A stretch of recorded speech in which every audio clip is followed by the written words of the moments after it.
எல்லோருக்கும் வணக்கம்.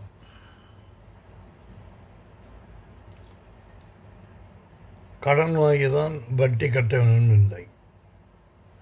வட்டி எப்படி குட்டி போடும் என்பதை பற்றி தான் இன்றைக்கி பார்க்கணும். அதுவும் வட்டி எப்படி குட்டி போடும் ஐடிஎல், இன்ஃபர்மேஷன் டெக்னாலஜியில் அப்படிங்கிற ஒரு கான்செப்ட் சொல்ல போகிறேன் நான்.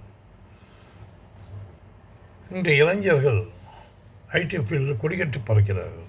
உங்கள் எல்லாருக்கும் தெரியும். நல்ல சம்பளம். அவன் தந்தை கடைசியாக வாங்கிய சம்பளத்தை விட மிக அதிகம். தந்தைக்கு பையனுக்கு வேலை கிடைச்சவனு பெருமை, தாய்க்கும் பெருமை, படிக்க வைத்தோம், நல்ல வேலை கிடைத்தது, என் மகனுக்கு நல்ல குடும்ப பெண்ணாக பார்த்து திருமணம் செய்து வைத்தால் என்னன்னு குடும்பத்தில் முடிவு பண்ணுறாங்க. பிறகு என்ன, தரகர்கிட்ட சொல்லியாச்சு. நிறையா ரிஜிஸ்ட்ரேஷன் இருக்குது, திருமணத்துக்காக நிறைய ரிஜிஸ்ட்ரேஷன் ப்ராசஸ்லாம் இருக்குது. அது பேர் என்ன, இந்த கல்யாண மாலை அது இதெல்லாம் நிறையா இருக்குது. அது மாதிரி ஒரு இடத்துல ரிஜிஸ்ட்ரேஷன்லாம் பண்ணி முடிச்சிடுறாங்க. பெண் பார்க்கும் பாடலமும் தரகர் மூலமாக ஒன்று கிடைக்கிது. முதல் எக்ஸ்பீரியன்ஸ். குடும்பத்தோட பெண் பார்க்கறதுக்கு அவங்க எல்லாம் போகிறாங்க. பெண் பார்க்கறதுக்கு போடணுன்னு நீங்கள் என்ன பண்ணுறீங்க, குச்சலம்லாம் விசாரிச்சாச்சு. தெரிஞ்சவங்களாக இருக்காங்க, ரைட், ஊருக்காரங்களாக இருக்காங்க, எல்லாமே ரைட். இப்போ பெண்ணை கூப்பிடுங்க அப்படிங்கிறாங்க. பெண் மாடர்ன் ட்ரெஸ்ஸில் உட்கார்றது. அது பையனோட ஃபேமிலிக்கு ஒரு பெரிய ஒரு இடி. அதாவது இவங்க அந்த மாதிரி எதிர்பார்க்கல. ஏன்னா அவங்களாம் பழைய ஆளுங்க. அவங்க புடவை கட்டிக்கிட்டு வருவாங்க, வீட்டில் நமஸ்காரம் பண்ணுவாங்க. இப்போலாம் அப்படிலாம் இல்லை. மாடர்ன் டேட்டு, என்ன ஹலோ ஹலோ அப்படிம்பாங்க. அந்த மாதிரி போகுது. ஸோ அந்த மாதிரி இருக்கிறதுனால அவங்க என்ன செய்கிறாங்க, அவங்க சாப்பிட்டாங்க, பொண்ணை வர சொன்ன பார்த்தாங்க, மாடர்ன் ட்ரெஸ்ஸில் அந்த பொண்ணு வந்துருச்சு. சரி, ஓகே. இப்போ பெண்ணை பிடிச்சிருக்கான்னு இதுக்குள்ள அந்த பொண்ணு சொல்லுது, வெயிட், நான் அவரோட பேசணும். என்னம்மா, தனியாக பேசணுமா? இல்லை, உங்கள் எல்லாருக்கும் முன்னால் பேசணும். அப்படியா, சரி பேசுங்க, உங்களோட பேச்சை நாங்களும் கேட்டு தெரிஞ்சுக்கிறோம், என்ன தான் பேசுகிறீங்க அப்படின்னு. முதல்ல பெண்ணு தான் பேசுகிறாங்க. முதல் கேள்வி, சொந்த வீடு வச்சுருக்கீங்களா? உடனே அம்மாக்காரங்க பையனை பற்றி அம்மா சொல்கிறாங்க, ஏம்மா அந்த பையனுக்கே 31 வயசு தான் ஆகுது, அவனுக்கு 30 தான் ஆகுது, நீங்கள் அதுக்குள்ளேயும் எப்படிம்மா சொந்த வீடு வாங்க முடியும்? கல்யாணம் ஆனதுக்கப்புறம் தானே? இல்லை, சொந்த வீடு இருந்தால் தான் எங்களால் நான் கல்யாணம் பண்ணிப்பேன். அதுவும் எப்படி இருக்கணும்னா மல்டி காம்ப்ளெக்ஸில் இருக்கக்கூடிய பெரிய வீடாக இருக்கணும். அடுத்தது, கார் வச்சுருக்கணும். வருஷத்துக்கு ஒரு தடவை வெளிநாடு போகணும், நாங்கள் சுற்றி பார்க்கணும். என்னம்மா நீ கேட்குறது, அந்த பையனுக்கே 31 சொல்லிட்டேன், அதுக்குள்ளேயும் நீ இவ்வளவு கண்டிஷன் போறியம்மா, எப்படிம்மா முடியும்? சொந்த வீடெல்லாம் எப்படிம்மா வச்சுருக்க முடியும் அதுக்குள்ளேயும் அப்படின்னு நியாயமான கேள்வி. படித்து முடிக்கிறதுக்கே 26-27 வயசு ஆகிடும். வேலை கிடைக்கணும், வேலை கிடைச்சதுக்கப்புறம் 31 வயசுக்குள்ளே யார் வீடு வாங்க முடியும்? இதை பற்றி அதை பற்றி கவலைப்பட மாட்டாங்க. நம்ம அதை பற்றி பேச வேணும், அதுக்கு வேறு அடுத்த சப்ஜெக்டில் வரேன். ஆனால் அவங்க சொந்த வீடு வச்சுருந்தா நம்ம பேசுவோம் அப்படிங்கிறாங்க. இப்போ அவங்களால பதில் சொல்ல முடியல. இது மாதிரி இந்த இடத்துல தானா அப்படின்னு பார்த்தா அப்படி இல்லை, எல்லா இடத்துலையும் இதே மாதிரி தான் இருக்குது. என்னடா செய்யலாம் அப்படின்னு சொல்லிட்டு தந்தை மகனை கூப்பிட்டு, அப்பா நீ எவ்வளோ தான் வச்சுருக்க, 2 வருஷமாக நீ வேலைக்கு போயிட்டுருக்க, எவ்வளோ தான் சேவ் பண்ணி வச்சுருக்க, மாதம் 2 லட்ச ரூபா வாங்குற, 2-2.25 லட்ச ரூபா வாங்குகிறேன், எவ்வளோ தான் சேவ் பண்ணி வச்சுருக்க? தம்பி புத்திசாலியாக இருந்தால் ஓரளவு சேர்த்து வச்சுருப்பார். அவர் பாட்டு வெள்ளிக்கிழமை, சனிக்கிழமை, ஞாயிற்றுக்கிழமை ஃப்ரெண்டுங்களோட ஜாலியாக சுற்றிக்கிட்டு எல்லாம் பண்ணிருந்தேன். அந்த 2,00,000 ஒரு விஷயமே கிடையாது, எல்லாம் கணக்கு. நம்ம கொஞ்சம் நல்லதே நினைப்போமே, நம்ம ஏன் கெட்டதை நினைப்பாரு. தம்பி ஒருத்தர் சொல்கிறாரு, இல்லை நான் கிட்டத்தட்ட 24,00,000 சேர்த்து வச்சுருக்கேன் அப்படின்னு சொல்கிறாரு. ஏன்னா வீட்டுக்கு ஒரு பைசா கொடுக்குறதில்ல, அம்மா சமைச்சு போட்டுடுறாங்க, அப்பாவோட பென்ஷன் வருது, அதை சாப்பிட்றாங்க, சந்தோஷமாக இருக்காங்க. இதில் எப்படி அந்த பையனால் ஓரளவு 24,00,000 ஈஸியாக சம்பாதிச்சு சேவ் பண்ண முடியும்? அவன் சம்பாதிச்சு அதை சேவ் பண்ணி வச்சுருக்கான். நல்லதை நினைப்போம், நம்ம தீயதை நினைக்க வேணாம். இன்றைக்கி சரி சேமிப்பில் வீடு வாங்கலாம்னு சொல்லிட்டு முதல்ல பேங்க்கை போய் அப்ரோச் பண்ணுறான். அவங்க என்ன சொல்கிறாங்க, ஐடியில் வேலை செய்கிறீங்க, நல்லா இன்கம் டேக்ஸ் பே பண்ணியிருக்கீங்க, நீங்கள் 10% கட்டினா கூட போதும், மீதி 90% நாங்கள் தருவோம் அப்படின்னு பேங்க்காரங்க சொல்லிடுறாங்க. சரி, அப்படி இப்படி பேசி ஒரு வழியாக ஒரு 1.5 crore இவங்க வீடை பார்க்குறாங்க. அப்போது அப்பா என்ன சொல்கிறாரு, தம்பி நம்ம வீடு இருக்குது, இதை விற்றா கூட ஒரு 70,00,000 வரும்டா ஈஸியாக. நான் உனக்கு தங்கச்சி கல்யாணத்துக்கு வாங்கின பணம் இருக்குது, அதை கட்டிகிட்ருக்கோம், அது போக கூட மிச்சம் 40,00,000 கிடைக்கும், நம்ம ஈஸியாக விற்றுட்டு போயிடலாம் அப்படின்னு அவங்க அப்பா சொன்னாங்க. உடனே அவங்க அம்மா சொல்லுங்க, எங்கள் நாளைக்கு மருந்து மாத்திரை, அம்மா புத்திசாலி இல்லை, மருந்து மாத்திரை செலவுலாம் இருக்குது, மெடிக்கல் எக்ஸ்பென்சஸ் ஆகுமோ ஆகாதோ தெரியாது, ஆகாமலே நல்லபடியாக நம்ம போய் சேர்ந்தால் பரவாயில்ல, இவங்களுக்கு ஏதாவது தொந்தரவாக இருக்கும். நியாயமான பாயிண்ட்டு, அதையும் யோசனை பண்ணணும்.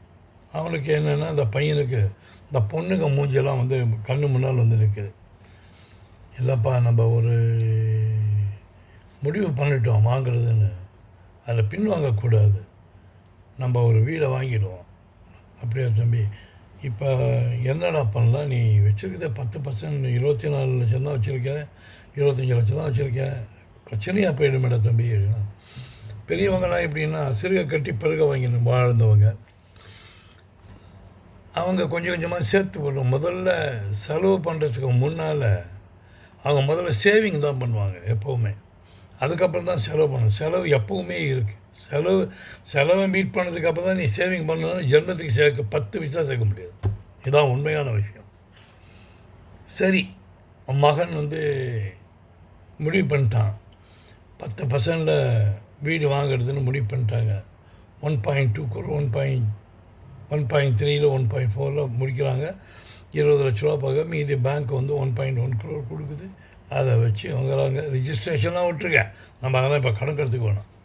இன்றைக்கி அந்த பையன் 90%க்கு, அதாவது 1.1 crore வீடு வாங்கி 30 வருஷம் ரீபேமெண்ட்டு போட்டு 1,10,000 ரூபா பர் மந்த் நீ கட்டணும் அப்படின்னு சொல்லிடுறாங்க. வீடு வாங்கியாச்சு. சரி, இந்த வீடை கொஞ்சம் வாடகைக்கு விட்டுருவோம், அதில் ஒரு 10, 15, 20,000 ரூபா வரும், அது தம்பிக்கு கொடுத்தா கூட செலவுக்கு யூஸ் ஆகும், இல்லைன்னா நம்மளை மருந்துக்கு யூஸ் ஆகும் அப்படி சொல்லிட்டு அப்பா முடிவு பண்ணுறாரு. அது கரெக்ட் தான் அப்படி சொல்லிட்டு அம்மா ஒத்துக்கிட்டு எல்லோரும் போய் அந்த வீட்டில் போய் தங்குறாங்க. இப்போது பிரச்சனைகள் அவங்க கண்ணு முன்னால் ஒவ்வொன்றா வராது.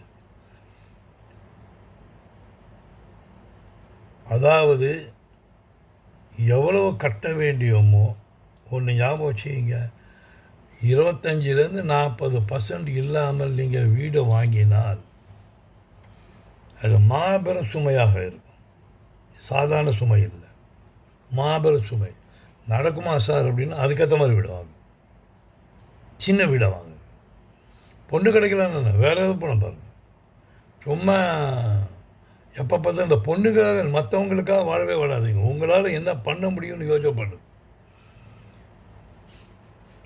தம்பி சொல்கிற இன்னும் 2-3 வருஷம் வெயிட் பண்ணேன் அப்பா, இன்னும் கொஞ்சம் கூட சேர்க்கணுன்னா என்ன பண்ணுறதுங்கன்னா, சரிப்பா பண்ணிக்க அப்படிங்கிறவங்க 10% எடுத்து வீடை வாங்கியாச்சு, எல்லாம் சரி முடிஞ்சு போச்சு, வீடு வாங்கியாச்சு. இப்போ தான் பிரச்சனை ஆரம்பமாகுது. 1,10,000 ரூபா பர் மந்த்து கட்டி ஆகும். வேலை கொடுத்த முதலாளிக்கு தெரியும் ஒரு விஷயம், இவன் இனிமேல் நமக்கு அடிமை, இவனை என்ன வேலை வாங்கினாலும் இவன் எஸ்கேப் பார்க்க முடியாது. இவன் படித்த படிப்புக்கும் அறிவுக்கும் வேறு கம்பெனியில் வேலை கிடைக்குங்கிறது இவனோட நம்பிக்கை. அந்த முதலாளிக்கு தெரியும், எக்ஸ்பீரியன்ஸ் பர்சன், அவனுக்கு தெரியும் நல்லா.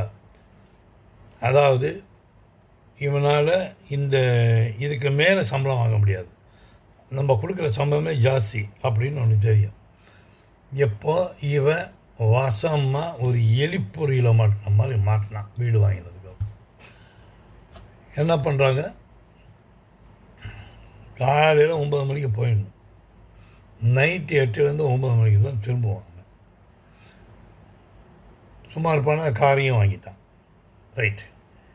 இரவு உணவு இருந்த உட்காந்தா அங்கேருந்து ஃபோன் வரும், இதை முடிச்சியா அதை முடிச்சியான்னு 108 கேள்வி.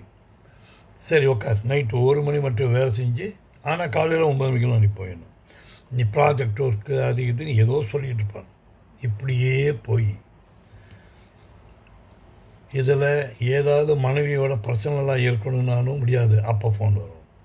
ஃபோன் எப்போவுமே ஆன்லைனில் இருக்கணும், ஆன்லேயே இருக்கணும். அடுத்தது குழந்தைய கொஞ்சலான்னா, கல்யாணம் ஆகிடுச்சு குழந்தைய கொஞ்சலான்னா அதுக்கு வழி கிடையாது, ஏன்னா அப்போவும் ஃபோன் வரும். எப்போ பார்த்தாலும் ஃபோனு, இல்லைன்னா லேப்டாப் சகிதம் இந்த பசங்க உட்காந்துட்ருப்பாங்க. கடைசியில் கண்ணை மூடி கண்ணை திறக்கும்போது அவருக்கு வயசு 50 ஆகிடும். அவரோட 30 வயசில் 20 வருஷமாக பணம் கட்டியிருப்பார். பேங்க்கில் போய் செக் பண்ணுவார், எவ்வளோங்க நான். இதனால் மட்டும் நீங்கள் வட்டி தான் கட்டியிருக்கீங்க, இப்போ தான் அசல் போயிட்டுருக்குமா. எப்படி இருக்கும் பாருங்கள். இவனுக்கு வயிற்று அப்படியே கலக்கும்.